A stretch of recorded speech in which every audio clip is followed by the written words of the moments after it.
नमो नारायण।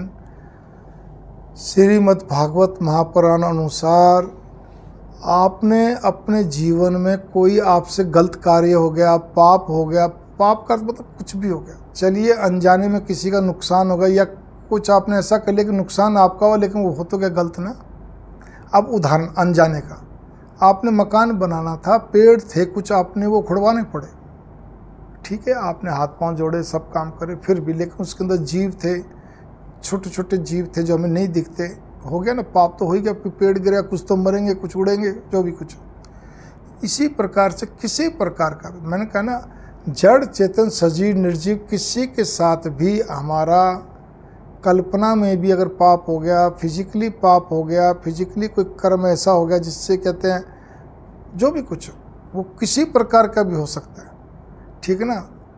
तो आपके लिए एक चीज़ है, अधेड़ावस्था में भी अगर आपने सुधार लिया अपने आप को, तो वो कहते हैं सुबह का भूला शाम को घर आ जाए भूला नहीं कहलाता। अधेड़ावस्था में कोई पाप हो गया और आगे चल के आपने सुधार लिया वृद्धावस्था तक पूर्णतया, तो वो भी भूला नहीं कहलाता। लेकिन उसके लिए और जल्दी आपसे वो चीज़ें क्या कहते हैं उसका असर ना हो और वो आपके मन में किसी का भार ना बने, तो उसका क्या कारण है, मतलब किसी आपके कहते हैं ना कोई ऐसा लोभ आपके अंदर बस गया अचानक ही, खुदगर्जी इतनी भयंकर होगी, स्वार्थपना इतना भयंकर हो गया और कोई छल प्रपंच आपने कर दिया, जबकि आप ऐसे स्वभाव के नहीं हो। तो देखिए अगर आप आदतन ऐसे हो तो फिर उसका तो भगवान भी क्या करेगा। जब तक आप विल पावर होती है ऐसे लोगों में, लेकिन अपने दुष्टाई से बाज भी तो नहीं आते ना, छल प्रपंच से बाज नहीं आते हैं। लेकिन ये बातें वो भी अपना सुधार कर सकते, करना चाहते हैं, ऐसी वाली बात नहीं है।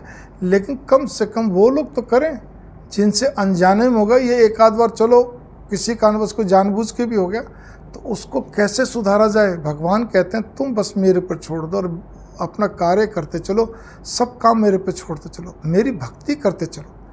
तो मैं अर्जुन को यही तो कहना, तुम युद्ध करो लेकिन सब कुछ मेरे पर छोड़ दो, ये आप कर रहे हैं, मैं नहीं कर रहा, आप कर रहे हैं, बस तुम तो खाली निमित्त मात्र हो, कर आप रहे हो। भगवान ने अर्जुन को यही तो कहा ना मोटे तौर पे, मेरा स्मरण करते चलो बस।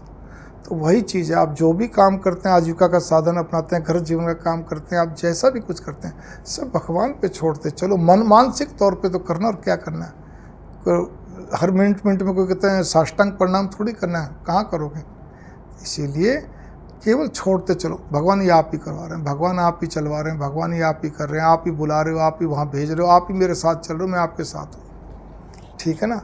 तो बस हर चीज़ आपके भाव यही होने चाहिए कि मैं भोजन भी कर रहा हूँ तो भगवान ही मेरे साथ भोजन कर रहे हैं, भगवान ही कर रहे हैं, मैं तो उनके साथ खा रहा हूँ, ठीक है ना। भगवान मेरे साथ नहीं, मैं भगवान के साथ चल रहा हूँ, भगवान के साथ खा रहा हूँ, भगवान के साथ बोल रहा हूँ, सब वो भाव वैसे बन जाने चाहिए। हर चीज़ रात को पूरी तरह आप बोलो भगवान प्रत्यक्ष अप्रत्यक्ष रूप से जो भी करोगे सब आपने करा और आपको समर्पित, इस मन वचन कर्म द्वारा जो भी करोगे सब आपको समर्पित। सुबह भी ऐसा बोलो, दिन में ऐसा बोलो, ऐसा कई बार बोलो, वो आपको बार बार बोलो, अच्छा रहेगा, बढ़िया रहेगा। आप देखिए तो सही, जब ये भाव बनेंगे तो धीरे धीरे करके आपके जो भी कोई गलती हुई, भूले भी, वो भी सब खत्म, उसका ऑटोमेटिकली वो प्रारब्ध कटता चलेगा, ठीक है ना। फिर ध्यान रखना, आदतन हो, बुढ़ापे में भी अपनी आदतें नहीं छोड़ रहे हो, ठीक है, तो फिर उसका तो भगवान भी क्या इलाज करेगा, ठीक है। तो इसीलिए श्रीमद् भागवत महापुराण के अनुसार जो बातें थी वो मैंने आपको बात बताई, और आगे भी जैसे जैसे पढ़ता हूँ जितना मैं अपने पर, क्योंकि मैंने पहले क्यों नहीं बोला था ये बातें, कुछ बोली होंगी,